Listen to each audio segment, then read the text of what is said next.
Shalom Bapak Ibu Saudara sekalian. Selamat berjumpa kembali dalam program Truth Lifestyle yang kali ini memiliki tema yang menarik, yang menggugah rasa nasionalisme kita. Tema yang baik yang tentunya dapat menjadi satu wawasan kita berpikir untuk ke depan.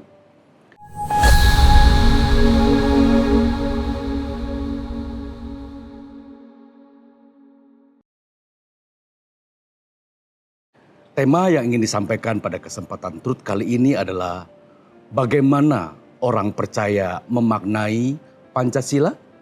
Namun sebelum ulasan disampaikan lebih lanjut, mari kita berdoa bersama. Bapa di dalam surga, berikan kami hati yang rendah, berikan kami kerendah hatian di dalam memaknai setiap kebenaran firman-Mu secara konkret dalam kehidupan kami bermasyarakat. Khususnya kepada kami yang menjadi warga kebangsaan Indonesia, kami mampu untuk dapat mengimplementasikan, mengejawantahkan, mengaplikasikan nilai-nilai Pancasila dalam kehidupan kami di dalam berbangsa. Di dalam nama Yesus Tuhan kami berdoa, kami mengucap syukur, haleluya, amin. Bapak, Ibu, Saudara sekalian,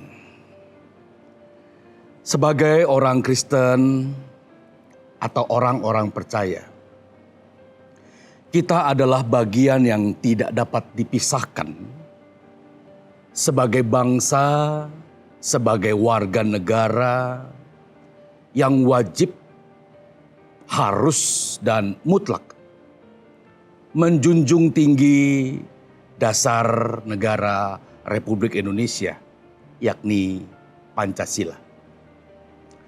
Sebagai warga negara yang baik, orang Kristen atau orang percaya dituntut untuk dapat memaknai, mengejawantahkan nilai-nilai Pancasila dalam kehidupan kita secara konkret.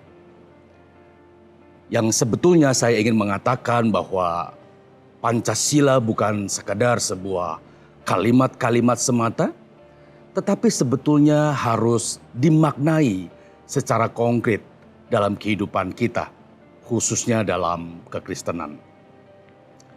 Bapak, Ibu, Saudara sekalian, sebelum saya mengulas lebih jauh bagaimana orang percaya memaknai Pancasila, izinkan saya untuk menyampaikan informasi yang saya ambil dari portal BPIP. Portal BPIP atau Badan Pembinaan Ideologi Pancasila. Dalam portal tersebut disebutkan bahwa Pancasila sebagai dasar negara yang memiliki fungsi sebagai pedoman dalam kehidupan berbangsa dan bernegara. Demikian petikan atau cuplikan informasi tentang Pancasila di dalam laman BPIP ini.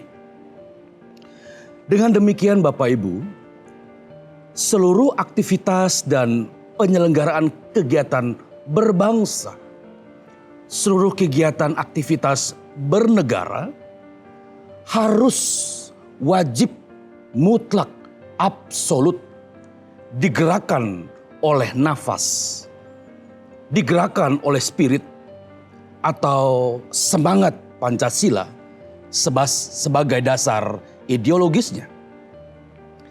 Jadi seluruh kegiatan berbangsa dan bernegara, seluruh aktivitas yang berlangsung di dalam negeri Nusantara Indonesia Raya ini harus mengacu, harus melandaskan Pancasila beserta nilai-nilainya secara konkret.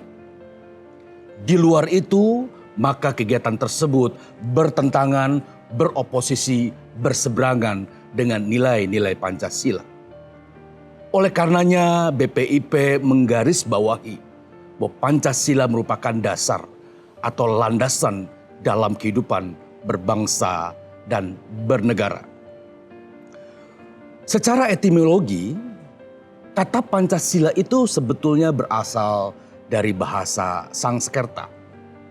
Panca dan sila. Panca menunjuk kepada jumlah, yakni kuantitas 5, sedangkan sila bermakna pedoman, bermakna prinsip, azas atau aturan. Oleh karena itu, kelima sila dalam Pancasila dapat digunakan sebagai landasan yang mengatur perilaku setiap warga negaranya dalam menyelenggarakan kehidupan di bumi Indonesia Raya ini. Jadi secara etimologis sekali lagi disampaikan bahwa Pancasila berasal dari bahasa Sanskerta yang berarti 5 azas, 5 prinsip atau 5 aturan. Dengan segala hormat izinkan saya untuk menyampaikan kelima sila dalam Pancasila tersebut. Yang pertama adalah ketuhanan yang Maha Esa. 2, kemanusiaan yang adil dan beradab. Sedangkan sila ketiga adalah persatuan Indonesia. Dilanjutkan dengan sila keempat, kerakyatan yang dipimpin oleh hikmat kebijaksanaan dalam permusyawaratan perwakilan. Sedangkan sila kelima berbunyi keadilan sosial bagi seluruh rakyat Indonesia. Bapak Ibu Saudara sekalian, saya benar-benar ingin menggarisbawahi bahwa sila-sila dalam Pancasila ini benar-benar harus menjadi landasan moral, landasan karakter kita di dalam berbangsa dan bernegara. Sekali lagi disampaikan dengan hormat tentunya. Di luar daripada landasan ini, penyelenggaraan kehidupan bernegara dan berbangsa akan menghadapi resiko yang tinggi. Nah, Bapak Ibu, kelima azas atau prinsip yang terkandung dalam Pancasila sekali lagi bukanlah sekadar kalimat retorika, kalimat populis atau pemanis yang hanya digunakan sebagai syarat atau eksistensi atas kehadiran sebuah negara Republik Indonesia Raya ini. Namun kelima azas atau prinsip tersebut wajib harus dihidupkan, harus diejawantahkan oleh setiap warga negaranya tanpa terkecuali. Jadi ketika seseorang hidup di muka bumi Nusantara ini, maka ia wajib menghidupkan 5 sila dalam kehidupannya, dalam penyelenggaraan kehidupannya secara konkret tanpa argumentasi. Jadi kelima sila dalam Pancasila ini menjadi syarat wajib dan mutlak setiap penduduknya hidup di atas muka bumi Indonesia Raya ini. Menghidupi dan memaknai kelima prinsip atau asas tersebut, kita harus menghidupi. Kita harus mengaplikasikan kelima prinsip atau kelima azas dalam Pancasila itu tanpa sekat agama atau keyakinan. Tanpa sekat budaya. Tanpa sekat suku bangsa dan sekat-sekat lainnya. Artinya seluruh penduduk dan warga negara Republik Indonesia wajib untuk menghidupi nilai-nilai Pancasila ini. Jadi sekali lagi disampaikan bahwa selama seseorang menjadi warga negara Republik Indonesia, maka orang itu terikat untuk menjadikan Pancasila sebagai landasan utama berperilaku dalam kehidupan bersosialisasi di masyarakat. Demikian pula dalam kalangan kekristenan. Kita mulai masuk ke inti daripada tema kita.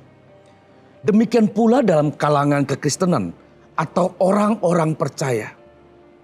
Wajib menghidupi, wajib mengamalkan, wajib memaknai nilai-nilai yang terkandung dalam Pancasila agar dapat terejawantahkan dalam seluruh perilaku. Dalam seluruh perilakunya. Dengan demikian orang-orang Kristen dilarang keras bersikap desensitisasi atau kehilangan kepekaan untuk mewujudkan nilai-nilai yang terkandung dalam Pancasila. Tetapi sekali lagi harus mewujud nyatakannya. Nilai-nilai tersebut harus terimplementasi dan termaknai dalam kehidupan orang-orang percaya secara konkret. Lalu bagaimana cara, bagaimana metode orang-orang percaya di dalam memaknai Pancasila tersebut? Mari kita perhatikan satu persatu. Yang pertama, orang percaya atau orang Kristen adalah bagian yang tidak dapat dipisahkan dari warga negara Republik Indonesia yang juga mempercayai adanya prinsip ketuhanan yang Maha Esa. Dengan demikian dalam konteks kekristenan, orang percaya mempercayai eksistensi, keberadaan, atau kemahahadiran Allah Bapa dan Putra Tunggalnya Tuhan Yesus Kristus serta Roh Kudus. Jadi dengan demikian orang Kristen tidak anti terhadap ketuhanan yang Maha Esa ini dalam sudut pandang dalam konteks kekristenan. Karena pengakuannya akan eksistensi Allah dan Putra Tunggal dan Roh Kudusnya. Sejalan dengan nafas, prinsip, atau azas dalam Pancasila, maka orang percaya bukan sekedar tahu atau memiliki pengetahuan yang memadai akan keberadaan Tuhan yang Maha Esa. Tidak hanya memaknai dalam kata, kalimat, atau jargon-jargon. Tetapi orang Kristen memaknainya lebih daripada itu. Ia harus hidup dalam takut dan hormat kepada Allah dalam setiap gerak kehidupannya secara konkret. Nah, kalau orang Kristen, orang percaya bersikap demikian, maka sebetulnya ia telah menghidupi sila pertama dalam Pancasila secara konkret. Misalnya begini Bapak Ibu, sikap menghargai dan hormat kepada pemeluk agama atau keyakinan lain yang menjalankan ibadah sesuai dengan agama dan kepercayaannya. Nah, inilah pengejawantakan. Inilah nilai konkret dari sila pertama ini. Bagaimana kita sebagai orang Kristen, kita orang percaya memberi hormat, mengasihi, ya, menghargai sesama warga negara yang berbeda agama atau keyakinan dengan kita. Ya, sebagai warga negara yang baik tentunya kita akan menjaga kekondusifan perilaku beragama di Indonesia ini. Itu sebagai cara atau tanda orang Kristen menghidupi sila pertama dalam Pancasila ini. Masing-masing kita menjaga kerukunan hidup antar sesama, ya, dengan tidak memaksakan suatu agama kita kepada orang lain. Nah, ini menjadi catatan atau garis tebal di dalam kekristenan. Jangan pernah mendorong, memaksakan keyakinanmu, kepercayaanmu kepada orang lain. Jangan. Tapi Bapak Ibu, dalam misi Kristen kita harus menyampaikan firman Tuhan dalam secara konkret. Yakni lewat apa? Lewat perbuatan. Biarlah orang lain melihat perbuatanmu dan memuliakan Allah di surga. Itu merupakan ciri implementasi yang kokoh, yang kuat di dalam mengimplementasikan nilai sila pertama dalam Pancasila ini. Lalu yang kedua, orang percaya wajib memperlakukan sesama manusia secara egaliter, sederajat, tanpa merasa memiliki superioritas. Ini penting. Tanpa merasa lebih unggul dari orang lain. Jangan pernah merasa demikian. Kenapa? Ketika kita merasa lebih unggul, superioritas dari orang lain, pada saat yang bersamaan kita sebetulnya sedang merendahkan eksistensi manusia lain, dan sikap seperti itu bukanlah cerminan dari sila kedua dalam Pancasila. Menumbuhkan semangat inklusif. Ini penting sekali.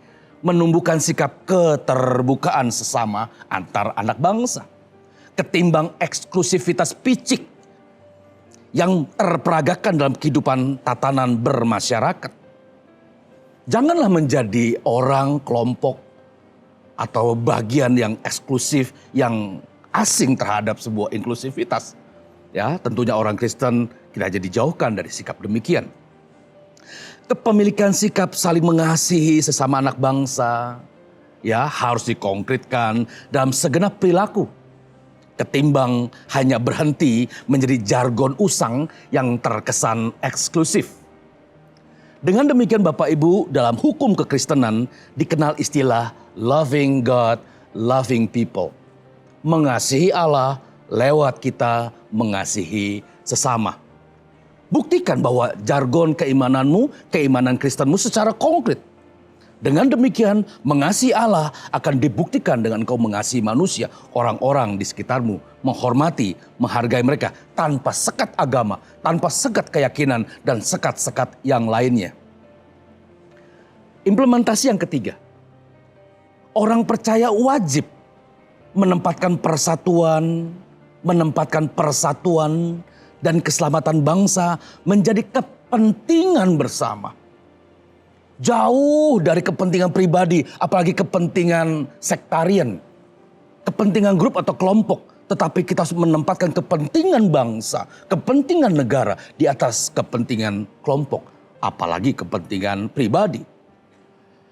Bapak Ibu, izinkan saya menyampaikan satu teori yang disampaikan oleh seorang filsuf Yunani, Marcus Tullius Cicero. Beliau mengatakan bahwa lawan dan kawan tidak ada yang abadi. Yang abadi adalah perubahan.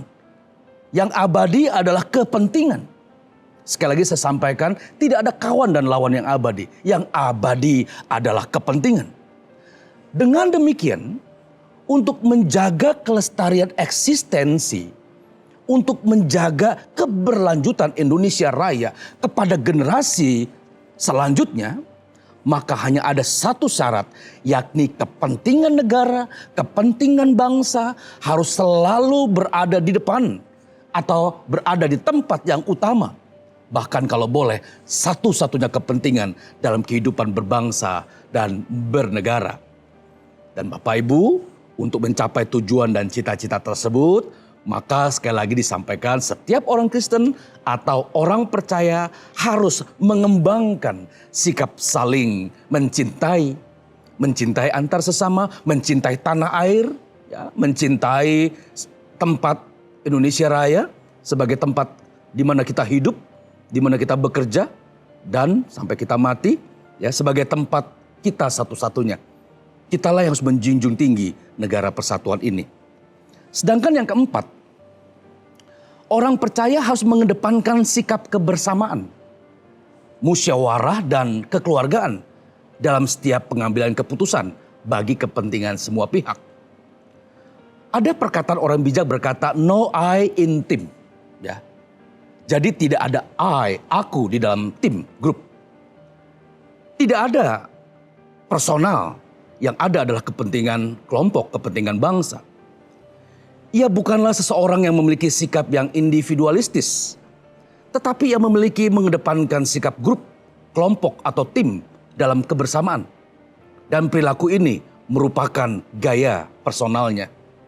Ia tidak berani menampilkan diri one man show, tetapi dia akan berusaha menampilkan everyone must show.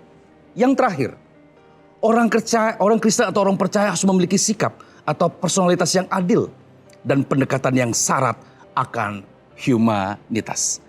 Nah, pendekatan-pendekatan seperti inilah yang akan menjawab implementasi 5 prinsip dalam Pancasila. Demikian disampaikan Bapak Ibu. Selamat memaknai nilai-nilai Pancasila dan terbentuk suatu sikap Pancasilais. Selamat berjuang Bapak Ibu. Terima kasih.